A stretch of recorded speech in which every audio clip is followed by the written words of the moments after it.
Magandang buhay kabayan. It's me, ang Inday ng ina nyo. Meron tayong sender.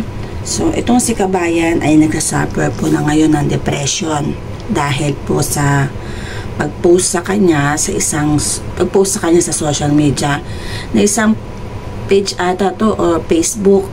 Ayan po. Malamang alam nyo ito. Viral ngayon. Chow Anderson. Yan. Itong Chow Anderson na to, itong Facebook na to, lahat po, ito kasi nagde-trading na po siya dito sa Hong Kong, lahat po na may mga utang na tinatakbuhan. Bali, itong ano to, alam ko isang loan to isang loan, hindi ko nababanggitin kung anong loan to ha. So, loan po ito na mga tinakbuhan nila, dito po ipinopost po nila. Ayan, pinopost po nila ang pagmumukha ng mga nangutang na tumatakbo. So, ang dami po nakapost dito. So, ito, isa si kabayan na post dito na ang sabi niya, pinost ako doon, pero Ate Inday, wala po akong utang dyan. Ang sabi niya po is, naging guarantor lang po daw siya. Yun ang sabi niya. Ngayon, nagulat na lang po ako, nakapost na ako at ginawa din po akong reels, sabi niya. Ayun, nagsasuffer ngayon si kabayan depression dahil sa mga natatanggap niya ng mga comments at nakita ng mga pamilya niya. So, nakakalungkot.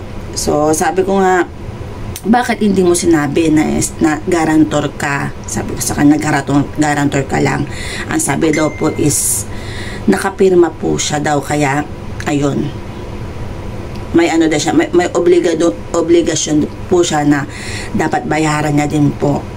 So, 'di ba? So, ito paalala lang po sa mga hilig mangutang, hindi po masama mangutang. Basta't marunong po tayo magbayad.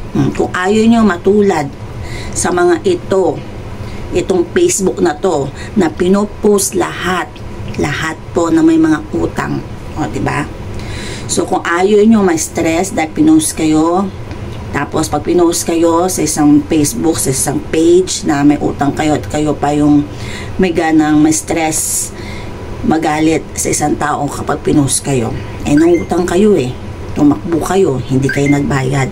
So, maging responsible tayo sa mga utang natin para hindi tayo nagpo-post, 'di ba?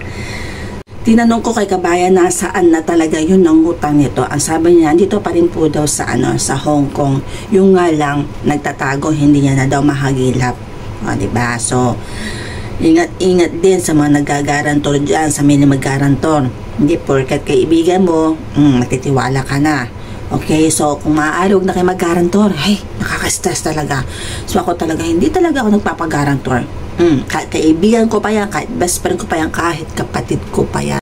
Ang sabi ko kay kabayan na i-explain niya na lang sa mga nakakakilala sa kanya, sa mga taong kaibigan niya, pamilya niya na nakakita doon. And then, wag niya masyadong intindihin niya kung walang katotohanan na hindi siya ang nangutang talaga dyan, na nag-garantor lang siya. So, alam niyo ba, may mga kaibigan ako na pinost din dyan. Nagulat din ako So, kabayan sa mga mahilig mangutang, hindi po masama mangutang, basta't naroon lang tayo magbayad. So, hanggang doon na lang po. Maraming salamat po. God bless sa atin lahat. Lala Binday.